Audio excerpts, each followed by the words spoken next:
Welcome back to episode 83 of the ATD Baseball Podcast.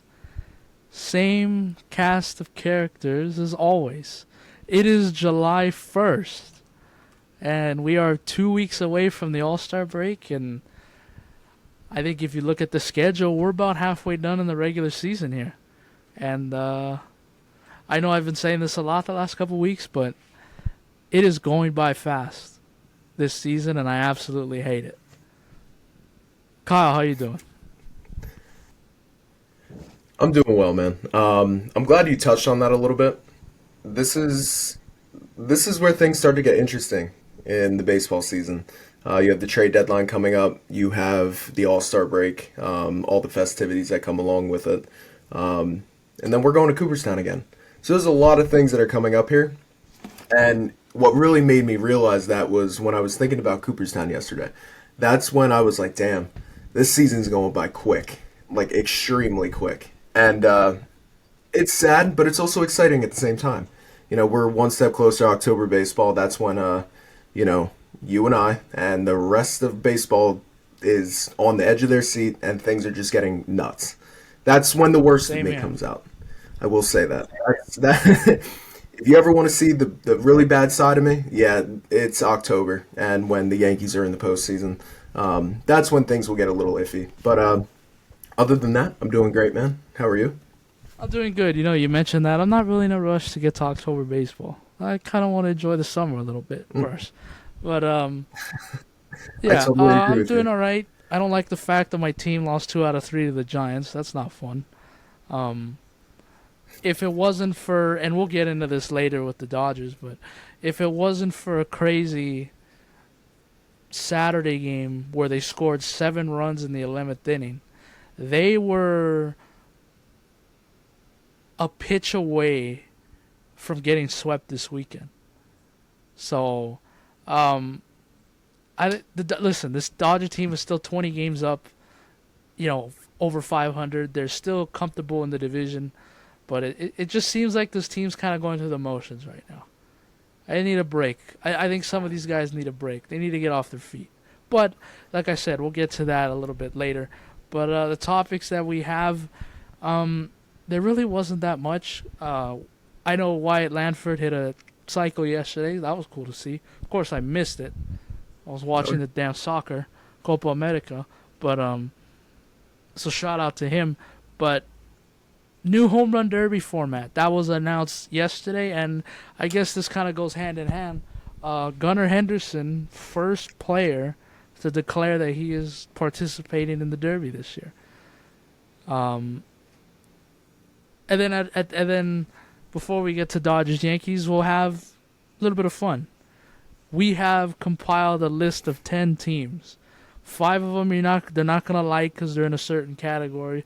The other 5 you are gonna like. But I'm gonna do the top 5 most disappointing teams so far. Kyle's gonna do the best, most surprising teams so far. So we should have some fun with that. But I guess we'll start at the top. Um, Home Run Derby. Obviously, it's gonna be in Texas, where all the festivities are. Arlington, Texas. Um, I think they announced last week that there was gonna be a new format.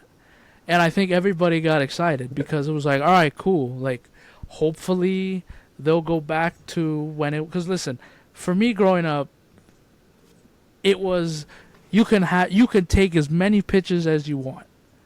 You can do whatever you want, but any pitch that you do hit, and if it's not a home run, it's an out, and you get 10 of those. You can crank as many home runs as you need. You can take as much time as you want, but I thought that's what was going to happen, and that's not what's happening. Um, New rules: first round and semifinal, 3-minute rounds, 40 pitches, one timeout. 3 bonus rounds. Every swing is a home run or an out, and any home run that's over 425 feet is a bonus period that earns a 4th bonus out. And for the final 2-minute round, 27 pitches, one timeout. Same for bonus rules apply. Um, I don't get it. Like, I don't know why Major League Baseball is trying to complicate this. They don't do that like in the NBA, the 3-point contest or the dunk contest. They don't make it weird where it's like, I can't think of a good example, but it was perfect the way it was. And I think everybody was getting used to this last format where you get one timeout and you had 4 minutes to do whatever you want. Now, the thing that I didn't like about it is that you weren't able to enjoy seeing the home run go in the air. Like with me, like I was at the home run derby 2 years ago when it was at Dodger Stadium. Had a great time. It was fun seeing Juan Soto win in his last 2 weeks as a Washington National. That was fun. But again, it was like you couldn't enjoy every single home run because you would see the ball go in the air, and then you have to immediately put your attention back to the pitcher's mound because the guy's already thrown the pitch. So it was just getting very confusing, and I think people who are watching at home on the broadcast, it was getting complicated to keep track of everything. And a couple years ago, Vladdy may or may have not got rigged out of a derby contest because they completely miscounted one. But I don't get this. I think I need to see it, but I don't know why Major League Baseball wants to make things more complicated. I don't get it. No, I'm really in the same boat as you here. And I like how you said about Major League Baseball complicating it because they're notorious for this bullshit. This seems to be a reoccurring theme with Major League Baseball. Is that they love to confuse things, don't understand it, but that's just kind of the way that we're kind of used to it now. Growing up, it was completely different. I have to agree with you. It was perfect. I absolutely loved it. And the home run derby was always something that I always look forward to. It's something that's fun. It's something that's completely different than kind of what we're used to. And it kind of takes me back to those days where, where kind of like a skills competition, that kind of thing. And I really wish Major League Baseball would kind of go more that route again. That was always a big thing. But no. And last year I was really confused with the home run derby when Randy Arozarena was up. I could have sworn that was a big thing too. I don't necessarily remember the context, but I think he kept swinging when he ran out of time, and then he technically could have had more than Vladdy and so forth and so on. But it was extremely confusing, and now it just seems like they're confusing it more. I kind of want to know the thought process behind this. Why are they changing it? Why is the format now all of a sudden needing to be changed again? I was getting used to it, but yet again, like if you're going to make these rule changes, kind of give us a reason, or number two, make the rule changes to where it makes sense. Make it make sense for me is kind of what I'm getting to.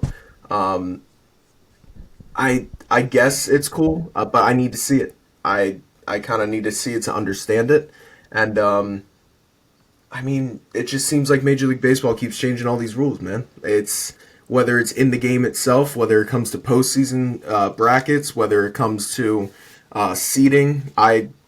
It just seems like Major League Baseball is really screwing with a bunch of things with the game right now, and it's kind of hard to keep up, I guess you can say.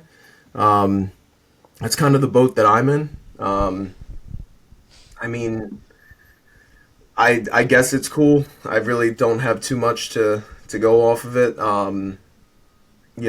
The 3 bonus outs, every swing is a home run or an out. Not entirely sure how I feel about that. And it's the same with these. If you're gonna put a pitch limit on it, why is there a Right. 3-minute round then? It just goes back to the whole thing where Major League Baseball keeps confusing us. And if you're gonna put a pitch limit in, that's fine. But why the hell is there still time rounds then? So, like I said, Major League Baseball just seems to confuse the hell out of their fans, and they did it once again with the home run derby. Like I said, I don't know if I'm for it or against it quite yet. I need to witness it and watch it on TV to see how I truly feel about it. But until then, I'm just going to be confused, and the only thing that I'm going to really look forward to is the participants in the home run derby. Which that's a good segue. Gunnar Henderson, first player to announce that he is participating in the home run derby. He is one of 8 now. And obviously, in the next coming weeks, we'll begin to find out. There's been rumors in Dodgerland that Shohei Ohtani wants to do the Derby this year, but the Dodgers are not letting him. Ooh. Which, I'm sorry, but kind of siding with the Dodgers a little bit here. I understand you're making $700 million Makes sense. and you clearly are the face of this franchise right now and you're clearly the best player. But we got bigger things hopefully planned ahead here in the next coming months. If we win it all and if you play a big part of it, hey, you can do whatever you want next year. You can do whatever you want. But you got to take it easy with that swing. I know for a lot of people, not everybody, but that we've seen in the past where some players, they participate in the Derby, and I saw this firsthand with Jock Peterson, and I think Yasiel Puig too. For a couple weeks after they participate in that thing, they come back and their swing's a little different, and their timing's a little bit off, and they're late on a lot of pitches. Yep. And obviously a guy like Ohtani, we need that. We need him in the lineup every day. Now, especially with Mookie on the shelf, we need him every night. So, listen, Ohtani, this is not your last home run derby. This is not your last All-Star game you're going to be a part of. Do it next year. And I hope the Dodgers are really, really talking him out of it. But I don't think he's going to do it, but obviously I'm not going to be against it. If I see him out there, oh, hell yeah. I'll be all excited. I'll want him to win. Teoscar Hernandez is another one that I've heard. Again, this is another one where I don't want to teeter with this swing either. But he's kind of had a down week and a half, 2 weeks, so it's kind of like, maybe go out there and find it again. Maybe go out there and find it. Yeah. But what did you think of it? What did you think of Gunnar Henderson, and what are some other players that you want to see and you're interested in? Yeah, so for me, I would say I'm gonna go on your little Dodger thing here. Otani's the type of guy that everybody wants to see in the home run derby. I know I would absolutely love seeing Otani swing, doing the home run derby. But when it comes down to it, he's still Right. rehabbing. We have to remember that this guy is still also a pitcher, and people tend to forget that sometimes. Especially this year, have not seen Otani take them out once. So him still recovering from his injuries, it just makes sense for him not to do it. But don't get me wrong. If I find out Otani's in the home run derby, I'm going to be excited. Now, kind of going on to Gunnar Henderson here, he's currently second in Major League Baseball in home runs, behind this guy right here, by the way. I have to add It's that. on a good pace again, huh? So, we're well, depending on how that goes, that might be a subject coming up. But anyway, no, Gunnar Henderson ranks second in all of baseball in home runs. This kid is exciting. We've talked about this time and time again. Him and Bobby Witt Jr., I like to compare the two because there's not too many differences between them. But Henderson, I mean, he's on a tear this year. He's doing his thing in Baltimore, and, arguably he's the best player for Baltimore. So when it comes down to it, I mean, this is exciting. I love to see these younger guys trying to get into the home run derby, and just because it's just so fun, man. The home run derby is something I look forward to every single year, and Henderson fits the profile. I mean, this is a guy who I would have wanted to see in it if he didn't declare for it. So no, I'm super stoked. I can't wait to watch it. I can't wait to see Henderson. Now going into some of the guys I'd like to see. I think one of the top players on my list to do this is Josh Naylor. Oh, yeah. I want to see him in the home run derby. And I'm not saying he's going to win the whole damn thing, but this is a guy who brings the intensity each and every single game, each and every play. Seeing him hit some big home runs at Globe Life Field, I think would be phenomenal. He's kind of top on my list, and then you have the guys like Vladdy, you have Guys that have Devers, done it before. guys like that. Exactly. I would love to see Judge, but he already said no. What I a feel like that's going bum. to be a reoccurring theme. What a I know. bum. Seriously, that's the one thing. Doesn't want to play for his country. one He thing doesn't I'm want to kinda- participate in the derby. What a loser. The The one thing I will say on that, I mean, he already won it once, Fair enough. and he did say before the only time that he would play in it again is if the All Star game was Well, at that ain't Yankee happening Stadium, anytime soon. which exactly. So I don't think we're going to see Judge in a home run derby. Um, yeah, I mean, I feel like Josh Naylor's my guy, man. That's the guy I want to um, see in there. And also, I think a sleeper pick that I'm going to say real quick is Isak Paredes from the Rays. He's on a tear this year. I'd love to see what he could do. Kind of staying on the Rays theme here, I'd like to see Yandy Diaz. That's a guy who has a shit ton of power, who can very easily, win the whole damn thing if he truly wants to. Marcelo Zuna, he always comes back to mind. That guy's on a tear this year. So yeah, I mean those are kind of the couple. Obviously, there's a shit ton more that I could go on for hours, but I'll stick with Naylor. I think he's my guy who I really want to see in there. Ellie, come on, do it, That's a do good it. one. That's a good one. I know probably a lot of people know you for your speed and how hard you can hit the baseball, but I think he would do really good in a home run derby. Whether he's, you know, Agreed. switching from each side after each round, I don't know how that would work, but um, another one, Tatis, I'd like to see him in there again. I think he could. I think Oh he yeah. can be a little bit better. I know he was. I think he was in it before. I think maybe his rookie season or his second season. I'm not sure, but there's so many names that you can go to, and this is the thing that I like Oh yeah. about the Derby. Um, Guys want to be in it. They want to participate in it. Yep. It's not like the NBA where all the great dunkers in the league don't want to participate in the dunk contest. You know, we've been asking for years for Yeah. LeBron to do the dunk contest. He's never done it. John Morant doesn't want to do it. Anthony Edwards doesn't want to do it. So, but then you switch over to baseball, and these guys want to do it. Even some of the greats, you know, we saw Yep. David Ortiz win it a couple times. We saw Vladdy Sr. win it once. Prince Fielder, he won it, I believe. So these great home run sluggers, they're not afraid to do it. You know, they believe that it doesn't mess up their swing anyways. But and then recently we've had a lot of the best players. You know, we saw Tawny do it a couple seasons ago. Even though he didn't do good, Mookie did it last year just for shits and giggles. But um, Yep. I like that they can mess with the format all they want. You're still gonna get 8 pretty good players. You'll get your stars in there, and you'll Easily. get maybe one or two that I haven't seen before. This will be fun.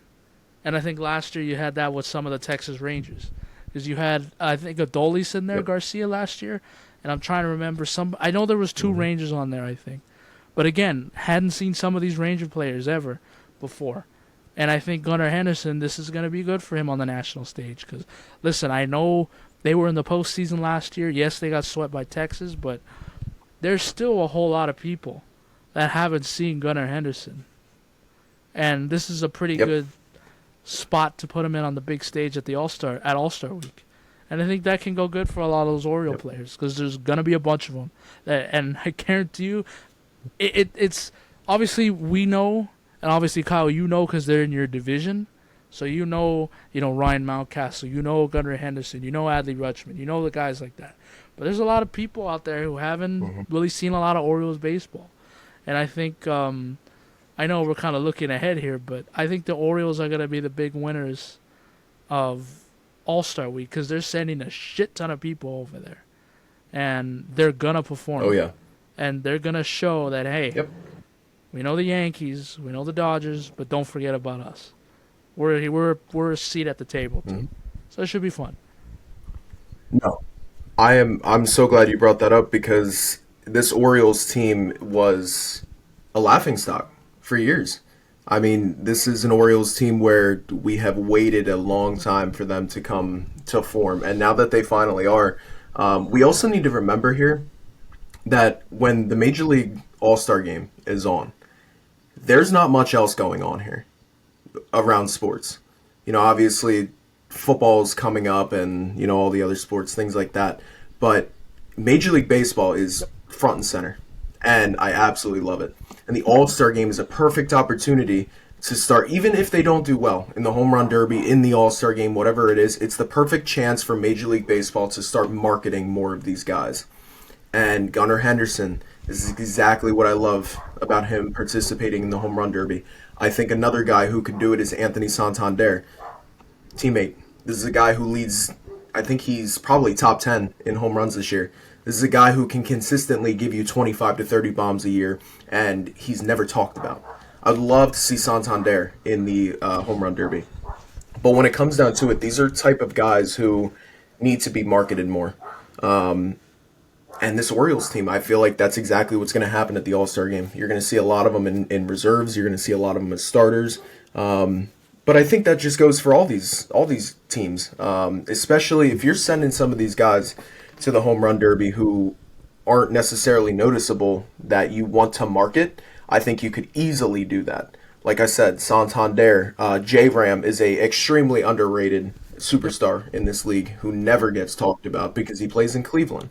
Um, these are just type of guys who need to be marketed more, and I think this is a perfect opportunity for Major League Baseball to do so. So no, I am definitely glad you brought up that point because it's a great one to make, especially when it comes to these younger teams. Yeah. I hope, like I said, I hope Otani doesn't do it because we need him down the road. But I have to say that again because I hope they hopefully just making sure they heard me. Um, but we shall see, and of course, as the days and weeks come by, more of these players are gonna, you know, we're gonna find out either hey, they asked me to do it, I said no, politely said no, or you're gonna have some that are just gonna throw their name out there. Hey, I want to do it, I'll do it. So that Yep. usually happens a lot. But it'll be fun in Oh the yeah. next coming weeks. Well, really the next week and a half because the game it's coming up in like 2 weeks. So um, should be fun. But moving on, we have a list that we want to do here. Um, mentioned it earlier. I have 5 teams that have been very disappointing this season, and you have 5 teams that have been very surprising this season. So how do you want to do this? Should we go? You want the bad first, or you want the good first? Let's go with the Okay, bad I first. like that. Let's get it out of the I way. actually like that.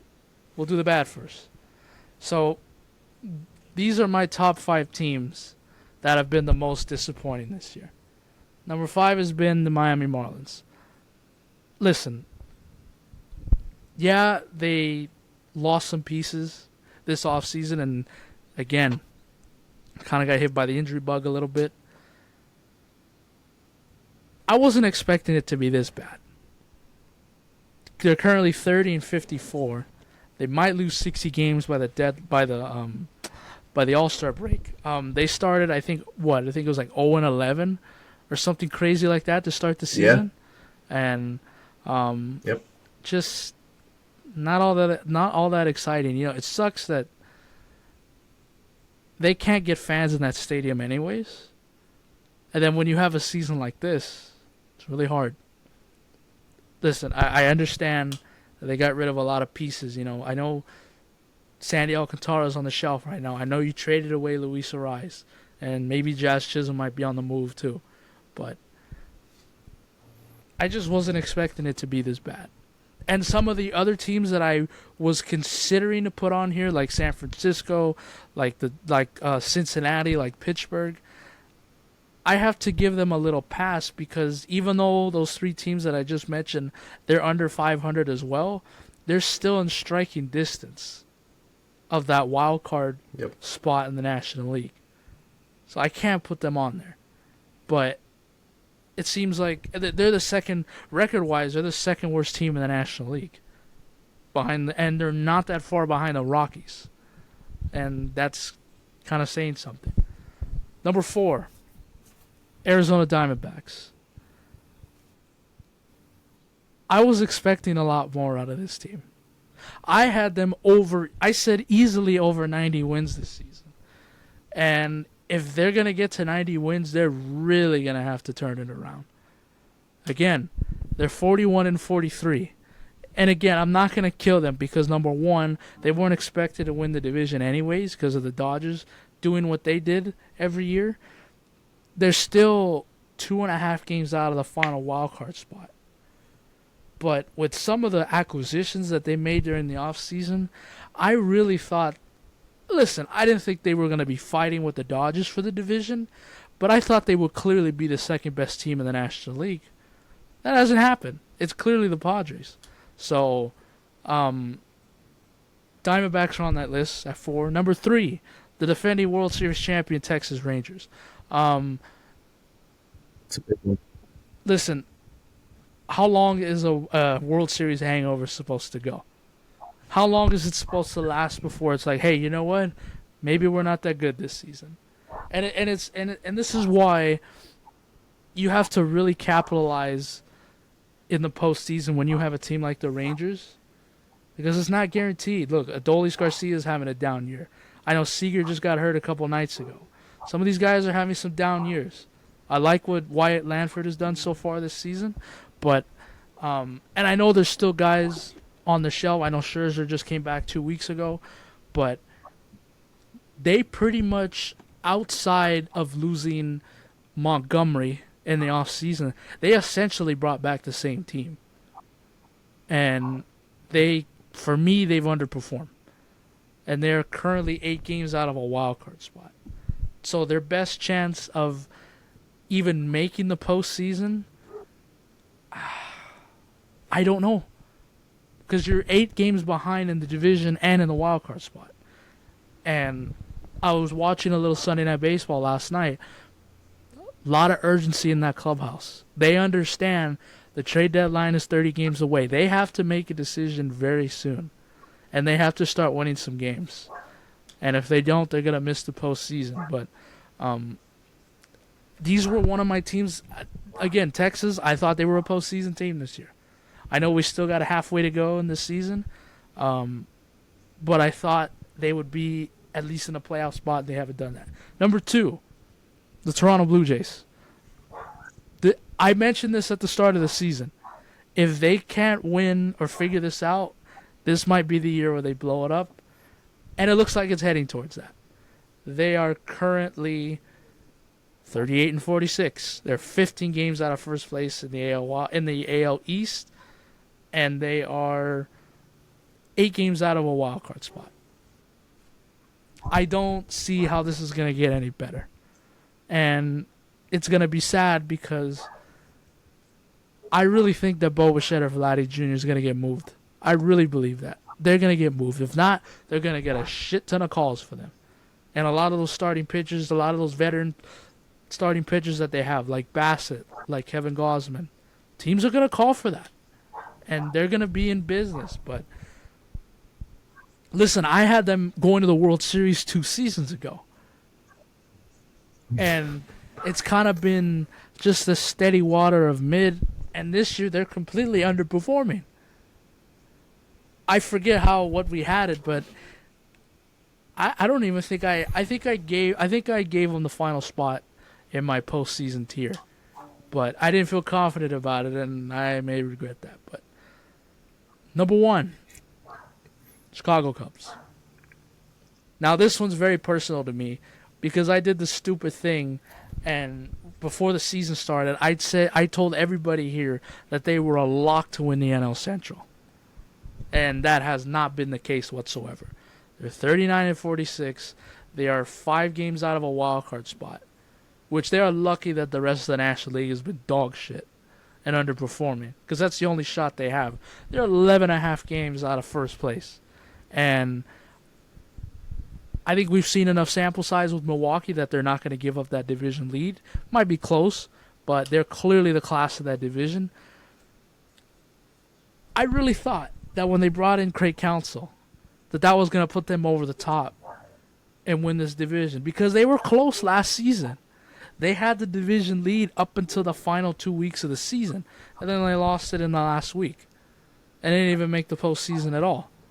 And that's the reason why David Ross is not here anymore, and why they were able to lure away Craig Counsell from Milwaukee. So very disappointed in this team. Like I said, I thought they were a clear lock to make the postseason and win this division. But those are my 5 teams. Kyle, do you have any issues with any of them?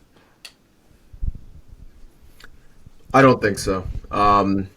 I personally probably would have just moved Texas up a little bit farther just because of the fact that they are World Series defending World Series champs. But overall, I couldn't argue with this list. It makes perfect sense. I do want to touch on the Blue Jays here for a second.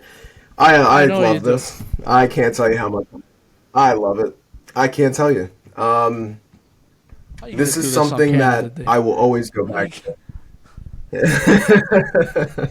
I'm still waiting for that movie, by the way. That was something that we were told 2 years ago now, and it's now looking where that specific person might be I think moved at the the end deadline. credits are So, coming here. I think that, yeah. But no, it makes total sense. I mean, this is a team that we have been excited for. Even me. I will say I was excited to see this team. A bunch of former major leaguers and their sons now coming up. We have one I of them, mean, by come the on. way, now. That's yeah, exactly. I mean, this was a team where we were extremely excited because they were in the prospect list for years, and just to see it work out the way that it has been disappointing. It's sucked completely. Um, but no, overall, I like the Thank you. list. Now you can do your top 5 most surprising teams so far. All right. So before I get into this, I will say this is more personalized just because some of these teams on here you might think to yourself, how the hell is that surprising? I'm kind of going off of our preseason projections. Some of these teams I sure as hell did not expect this from. So moving into that, number 5, I have the Minnesota Twins. Um, this was a team where I knew they were good, but I didn't think that it was going to be their kind of like seeding is kind of how I'm going to explain it. So Minnesota is currently in second place. Kansas City was a team that I wanted to put on here, by the way, but I was extremely high on them going into the season. I know you were too, Melo. So for that reason, that's why they're not here. Minnesota Twins, 47 and 37 right now. They're 6 games back of the AL Central. Um, I expected them to be kind of 3-4 in that range, and for that reason, that's why I have them at number 5. Second place, I mean, they're doing everything they need to. Just keep it going. This is a team where I thought was going to kind of take a step back, and they did the opposite. So for that reason, that's why they're number 5 on my list. Coming in at number 4, I hate to do this, but it's the Boston Red Sox. I sure as hell did not expect them to be in third place in the AL East. They are currently 44 and 39, 8.5 games back. Um, this is a team where they could very well see a wild card spot heading into October. They are currently a game and a half out of that third and final wild card spot. Um, I mean, they're doing their thing. This was a team where I thought would be dead last in the division. So it's kind of crazy to see them third place. I know Tampa Bay and Toronto, they've kind of taken steps back. So lucky for them, Boston was able to take I know advantage. that hurt to put them in. But it did. It sucked. I hated doing it, but I have to give credit where credit's due. Jaron Duran Should is be an all turning star. himself into a yes, agreed. Rafi Devers will always do his thing. And to be honest with you, this team might be even farther up on my list if it wasn't for Tristan Casas getting hurt. I think that kid is a stud, and I think he's going to be a problem in the league for years to come. Cutter Crawford's doing his thing, and so is the rest of the pitching staff. If they can get a few more pieces in this lineup, who knows what kind of noise that they could make, truly. I'm going to say that. Um, Number 3, I have the Seattle Mariners. We touched on them a few weeks back. They currently are first place in the AL West. Who would have thought? Come on. There's not too much for me to say on this team. They are doing their thing. This pitching staff, when fully healthy, is one of the best in baseball, arguably the best. And they're doing it without J-Rod. And I only say, like, yes, he is playing. But the thing is, we're not Having getting a the down J-Rod year. that we know and love. He is, completely. And when you tell me that The Mariners are 47-39 right now, currently ahead in the AL West. I think that's something that I sure as hell didn't see coming. So props to them for taking advantage of a bad Houston start. However, the thing is though is they got to keep it up because Houston is right on their tail, 3 games back. Um, Coming in at number 2, I have the Milwaukee Brewers. This is where I might have some problems with uh, our followers on Instagram. The reason why they are here is not because I never thought that there was talent on the team. I knew there was, but Yelich is having a hell of a year, bounce back year. Hoskins is doing much better than what I expected, and so is the rest of this lineup. Jackson Churio is turning Oh yeah. into quite the franchise player up there. Bryce Terang is doing his thing, and the pitching staff is doing And, theirs. unfor- There's and not really much else unfortunately, to say. Willie Adames is off the trade market. Yeah, yep, he is now. But you can now look forward to Bo Bichette, Yes. maybe. Um, so for me, this Brewers team, the reason why they are number 2 on my list is because preseason, I had them finishing 4th in the Man. NL Central. So now that I look back on that, I was probably a very dumb move for me to make, but I had to put them in this list. I understand that it might ruffle some feathers, but for my personal self, I had to put them in here. And at number 1, it should come at no surprise. I have the Cleveland Guardians, 52-30, 6 games ahead of the AL Central. Didn't expect that at all.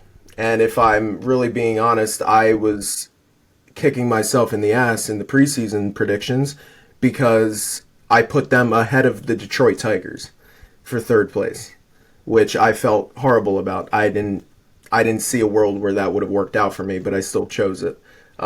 So technically, in my heart of hearts, I had this team finishing 4th in the AL Central, and they are currently 1st place and looking like they are not slowing down. This is the type of team that scares me when it comes to October. This team has, well, why not us, written all over it. This is a team that is extremely young, but they also have a good mix of veterans in there. Um, I say it every single week. Josh Naylor is the guy. I love him. I think he's such a gamer, man. He really is. And the rest of this lineup, J Ram does his thing. They're just they're doing it, man. And I think it's such a beautiful sight to see if you're a Cleveland fan. A team that was kind of written off, to be honest with you. I truly think so. Obviously, some people had them finishing maybe 2nd, but this is a division that's also kind of weak. So for me, I just think they took complete advantage of this division that they're in, and I fully expect them to be buyers at the deadline. And I'm also very excited to see what they do because I think they could pull off some big trades to make them over the top and really compete when it comes to October. You mentioned, and I have no issues with the list. Um, I have no issues with any of the teams. Um, you mentioned, the why not us mentality here with the Guardians. Um, Yep. if they finish with the 1 seed, and they were in the position last week where they were the best team record-wise in the American League, they would be in the draw where they would play the winner of the Yankees and the Twins. If they were to play the Yankees, I guarantee you they would be the underdogs in that series. A Yankees Guardians Oh, 100%. division series where the Guardians have home field advantage and they have the better record, they would be underdogs in that series. Everywhere. Yep. Why not them? I'm not Agreed. saying that's going to happen. I'm not Yep. saying that, it's going to be believe land, but yeah, why not them? And I think there's a lot of that going around in the Yeah. clubhouse. 100%. And I'm really glad you brought up that whole point of, kind of looking into the future a little bit when it comes to October. I think no matter where Cleveland would go, they would be underdogs. I truly do believe that. I don't care about record wise. This is a team where, on paper, they should not be this good. And we have seen that in recent. Actually, I feel like we've been seeing this every single year when it comes to the Yep. World Series in October. Started kind of in 2019 with the Washington Nationals. They had the same mentality and they took it all the way. We saw it 2 years ago with the Phillies. Obviously, they didn't win it, but they had no. If it wasn't for Major League They Baseball wouldn't have been changing in. the formats, the Phillies wouldn't have been in the postseason. So we've been in Arizona last year, and you can make an argument for And Texas the too. Dodgers in Um, 2020 weren't expected to be there. Weren't expected to be there. yeah, something like that. But these are teams now that we're seeing who are having the mentality, and it's kind of fun for the game, man. We're seeing teams that we're not used to, and who kind of have no business being there when it comes to looking to the team on paper. And that's exactly what the Guardians are doing right now. And it's a scary thought for me as a Yankee fan because Cleveland and New York have met in the postseason quite a while. Rocking the baby, that whole thing, where I had nightmares. But also Stephen Kwan too. I don't want to leave him out because he's been a Yep. big contributor for that team. But no, that's kind of coming full circle now. That's exactly why they're first on my list, and I could very easily see this team being a problem. Yep. Yep. Good list. Needed to do this. And we'll see what kind of reaction it gets with our followers tomorrow. Or sometime this week. I'm sure. I'm sure it's going to be Oh yeah, all all love and love, positive. right, Yep. Melo? No hate anywhere. That's how it always is. Um do our teams and then I guess we'll call it a day. Um Dodgers. Lost 2 out of 3 to San Francisco. They swept the White Sox, which I wasn't, I'm not going to be jumping up and down after beating on a crappy White Sox team. But, it. I had a bad feeling going into San Francisco that weekend. And sure enough, that's what happened. They lost 2 out of 3. And like I mentioned at the beginning of this episode, they were one pitch away from losing Saturday. And if it wasn't for a big seventh inning that they had, they would have lost that game and they would have got swept. And while there wouldn't have been any panic, it definitely would have been very frustrating. And it is losing 2 out of 3 to your rivals, and it's crazy how guys can perform when it's your rival, or when you got the Dodgers coming to town. I saw a lot of that in San Francisco this weekend. Guys that they're having okay seasons, but man, they see the opponent across the other way, and they just perform on another level. But good for the Giants. Disappointed with the Dodgers, but again, there's still 20 games up over 500, and there's still at this very moment they have an off day today. There's still 7.5 games ahead of the Padres in the division, and that's with them going 8-2 this past week. Just get to the All-Star break. I think some of these guys need a breather. Guys will be coming back. I Oh like yeah. to see that Max Muncy is taking hacks on the field again, and he's taking some defense, because 2 weeks ago he was still not even doing anything. He was barely just taking a few ground balls, and that was it. But we need his bat back in the lineup. Shohei Ohtani, he's just incredible, man. Like, he just... I don't want to do the whole thing again, but he's just so much fun to watch. And I've enjoyed him a lot more in the leadoff spot than I have in the 2-hole, which is kind of crazy to say. But he's hit 12 home runs, I think, in the last 2 weeks or something. Just something outrageous like that. But he's clearly the MVP in the National League. Other than that, just we have the Diamondbacks coming in, and we have the Brewers coming in for a 6-game homestand.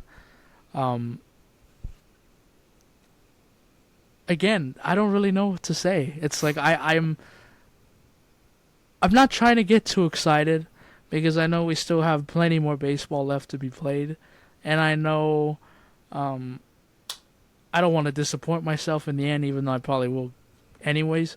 But just keep doing what you're doing. Just stay above water. and don't let that division lead become less than like 4, because that's the last thing you need right now. A Padres team that I figured they would be better, but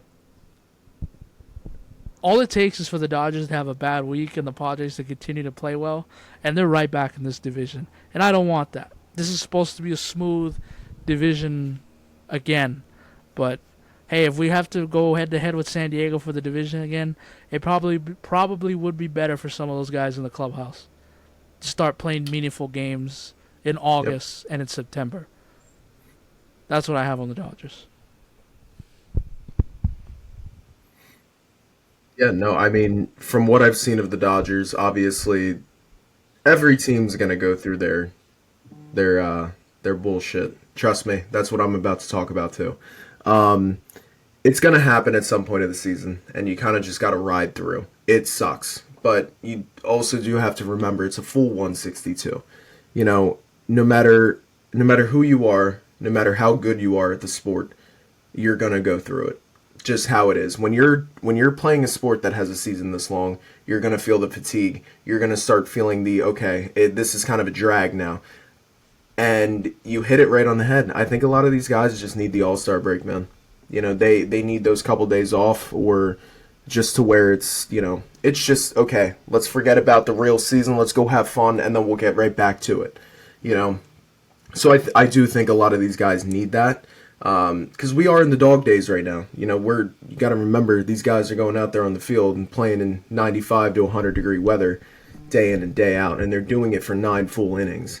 So I feel like that's just the case with the Dodgers right now. I really just feel like once they get that All-Star break and kind of getting some of these guys back from injury and you know kind of just getting back on smooth sailing, I feel like that's where they need to get. But I will say too, hey, maybe they need that San Diego team to light a fire under their ass.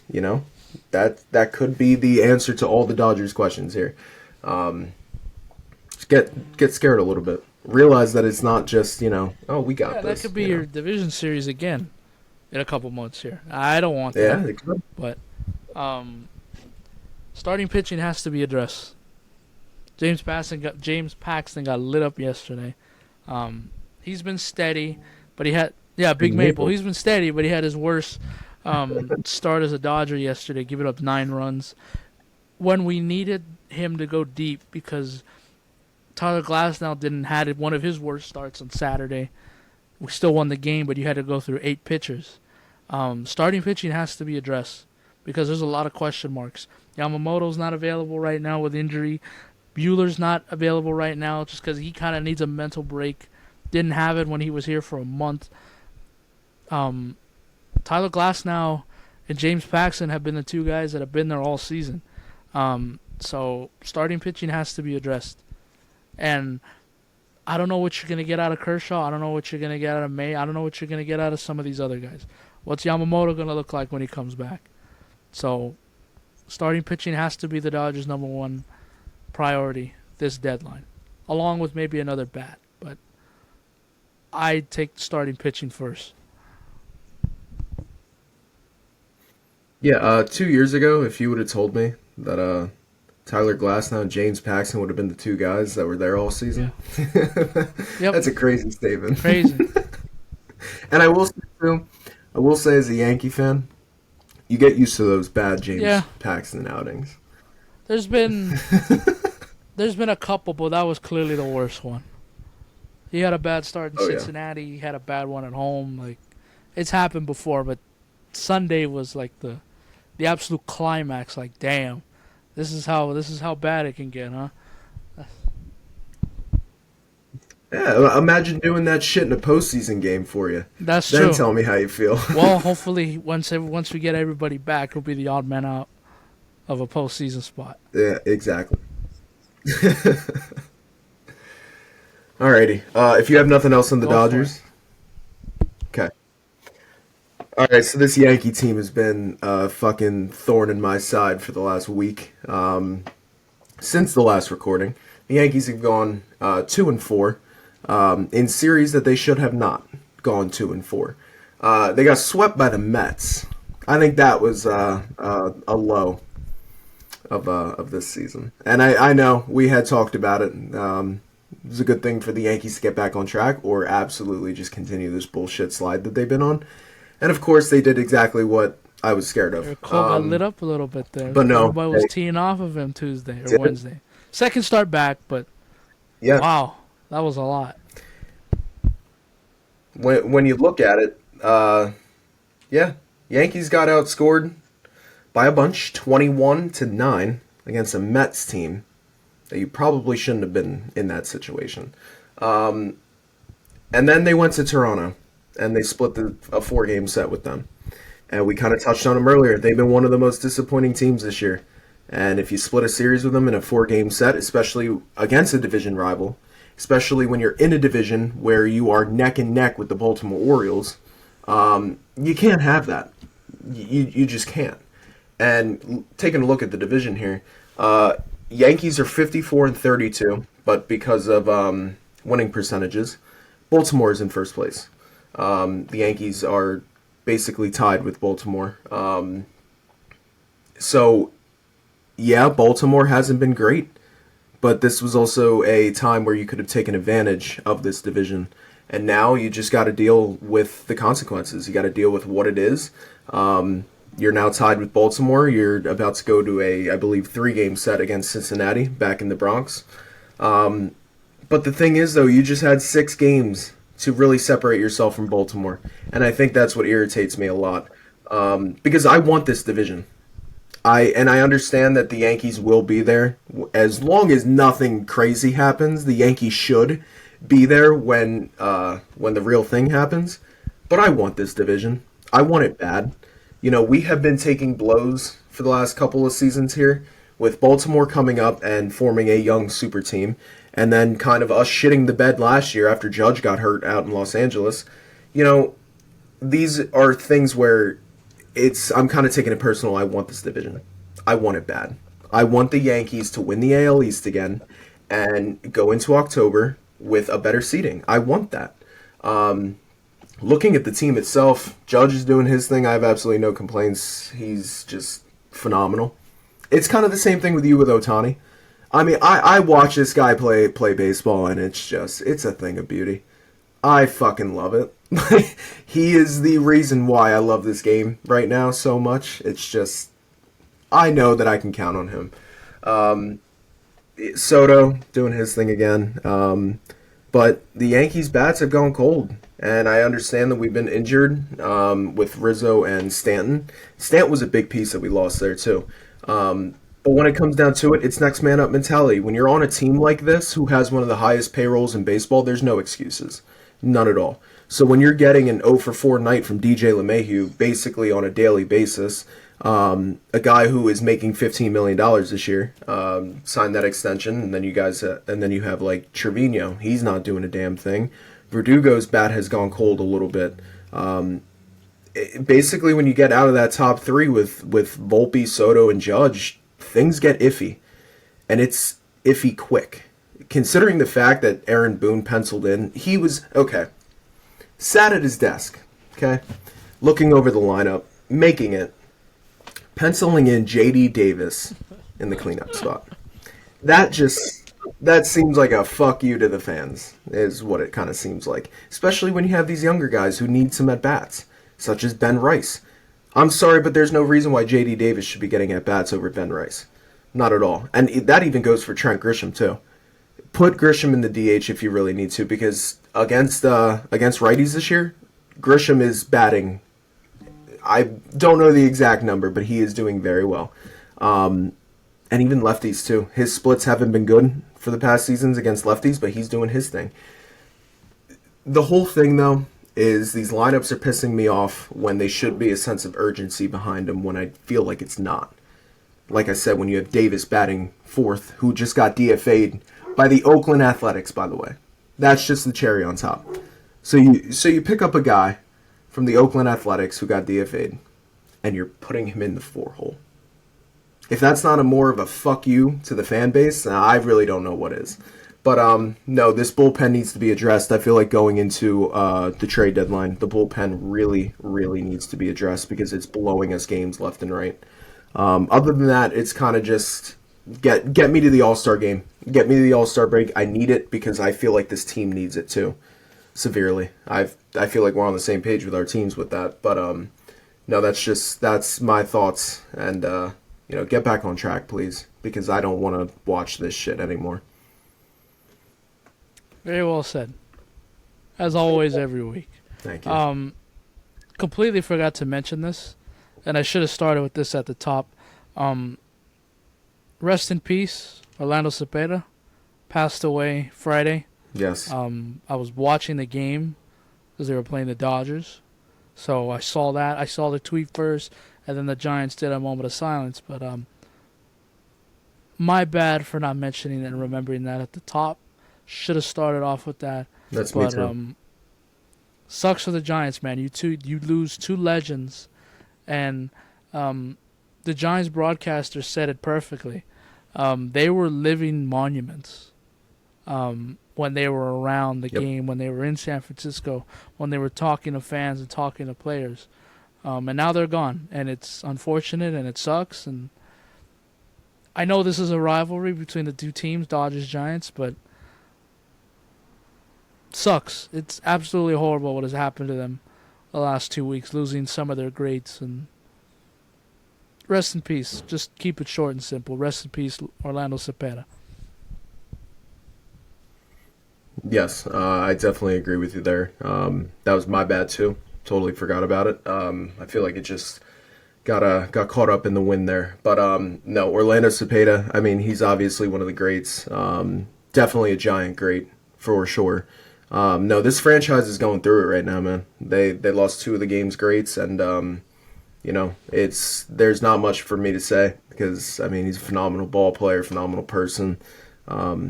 No, Willie Mays and Orlando Cepeda will definitely be missed. They are huge losses in the game of baseball.